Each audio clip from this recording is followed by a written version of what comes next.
அன்பார்ந்த சகோதர சகோதரிகளே, உங்களுக்கும் உங்கள் குடும்பத்தில் உள்ள அனைவருக்கும் சமாதானம் உண்டாவதாக.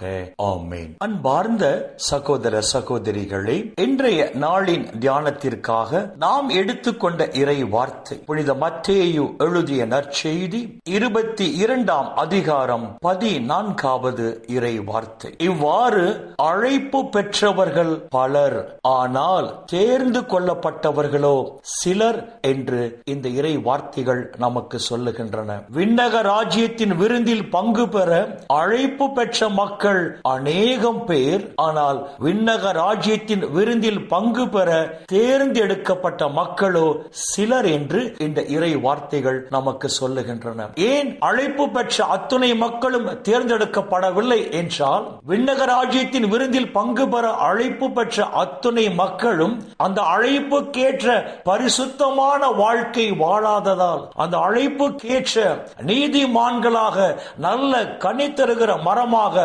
வாழாததால், விண்ணக ராஜ்யத்தின் விருந்தில் பங்கு பெறும் தகுதியை அவர்கள் இழந்து விட்டதால், விண்ணக ராஜ்யத்தின் விருந்தில் பங்கு பெற அவர்கள் தேர்ந்தெடுக்கப்படவில்லை. அன்பார்ந்த சகோதர சகோதரிகளே, விண்ணக ராஜ்யத்தின் விருந்தில் பங்கு பெற அழைப்பு பெற்ற நாம் அதற்கேற்ற பரிசுத்தமான வாழ்க்கை வாழும் போதுதான், இந்த உலகிலே நல்ல கனி தருகிற மரமாக வாழும் போதுதான் விண்ணக ராஜ்யத்தின் விருந்தில் பங்கு பெற நாம் தேர்ந்தெடுக்கப்பட்ட மக்களாக இருப்போம். விண்ணக ராஜ்யத்தின் விருந்திலும் பங்கு பெறுவோம். மாறாக விண்ணக ராஜ்யத்தின் விருந்தில் பங்கு பெற அழைப்பு பெற்ற நாம் அதற்கேற்ற பரிசுத்தமான வாழ்க்கை வாழவில்லை என்று சொன்னால், விண்ணக ராஜ்யத்தின் விருந்தில் பங்கு பெறும் தகுதியை நாம் இழந்து விட்டதால், விண்ணக ராஜ்யத்தின் விருந்தில் பங்கு பெற நாம் தேர்ந்தெடுக்கப்பட மாட்டோம். மாறாக புறம்பே உள்ள இருளில் தள்ளப்பட்டு அங்கு நித்தியத்திற்கும் துன்பத்தை சந்திப்போம் என்றுதான் இன்றைய நாளின் இறை வார்த்தைகள் நமக்கு தெளிவான ஆவிக்குரிய சிந்தனைகளை கொடுக்கின்றன.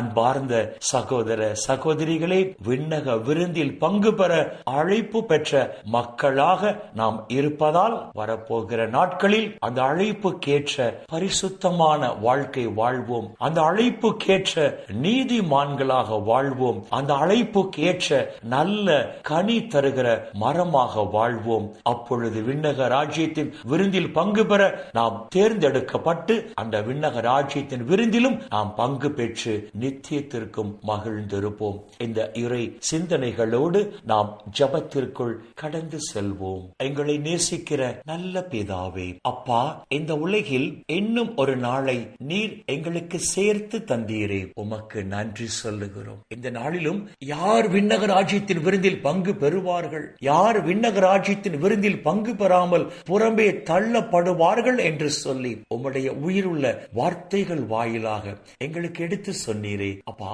உமக்கு நன்றி சொல்லுகிறோம். விண்ணக ராஜ்யத்தின் விருந்தில் பங்கு பெற அழைப்பு பெற்ற நாங்கள் அதற்கேற்ற நீதிமான்களாக நல்ல கனி தருகிற மரமாக இந்த உலகில் வாழும் போது, இந்த உலகிலும் தேவரீர் எங்களை ஆசீர்வதித்து இந்த உலக வாழ்வின் முடிவில் விண்ணக ராஜ்யத்தின் விருந்திலும் நாங்கள் பங்கு பெறும்படி செய்வீராக. அப்பா பிதாவே, இந்த இறை செய்தியை கேட்கிற எல்லா மக்களையும் அவர்கள் குடும்பங்களையும் உம்முடைய பாதத்தில் அர்ப்பணித்து ஜெபிக்கிறோம். அப்பா, இந்த இறை செய்தியை கேட்கிற எல்லா மக்களையும் அவர்கள் குடும்பத்தில் உள்ள அனைவரையும் தேவரீர் விண்ணிலிருந்து நிறைவாக ஆசீர்வதித்து இவர்கள் தேவைகளை நிறைவாக சந்தித்து இந்த நாள் முழுவதும் இவர்கள் மன நிறைவோடு, மன மகிழ்ச்சியோடு, மன அமைதியோடு, நலமோடு